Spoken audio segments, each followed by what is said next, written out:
Hi everyone, সবাই কেমন আছেন? আজকে আমার বোন লীরা ইম্পোর্ট থেকে কিছু মেকআপ কিনেছে, তো চলুন আপনাদের সাথে সেটা শেয়ার করি।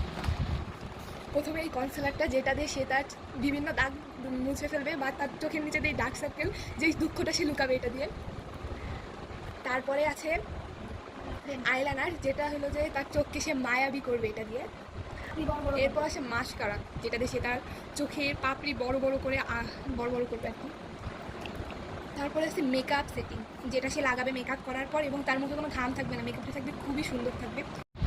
তারপরে আছে এটার নাম না গাইস, আমি জানি না, বুঝছেন? যদি আপনারা কেউ জেনে থাকেন অবশ্যই কমেন্ট বক্সে জানাবেন। আমি এসব ইউজ করি না, সো আমি এসব ব্যাপারে কিছু জানি না। তারপর আছে এই যেটাতে তার মুখ, তারপর যেটাতে সে তার মুখটি গোলাপি করবে। কিন্তু একটা কথা, এটা কিনে সে আমার ফুফুকে পুরাই মানে তার ব্যাগ পুরাই ফাঁকা করে ফেলেছে। অনেক এক্সপেন্সিভ একটা জিনিস। আপনারা কিন্তু চাইলে এই কোম্পানির জিনিস কিনতে পারেন। এই কোম্পানির প্রোডাক্টগুলো কিন্তু খুবই ভালো। আমরা ইউজ করছি, বিএস এটার ব্যাপারে আমরা জানি। হ্যাঁ, আপনারা চাইলে অবশ্যই কিনবেন এই কোম্পানির জিনিস। এটা আমরা খুলনা নিউ মার্কেট থেকে কিনেছি, কিন্তু দোকানটা আসলে আমরা জানি না, যে এখান থেকে ঠিকানা নিয়ে অবশ্যই যাবেন। ঠিক আছে, আল্লাহ হাফেজ।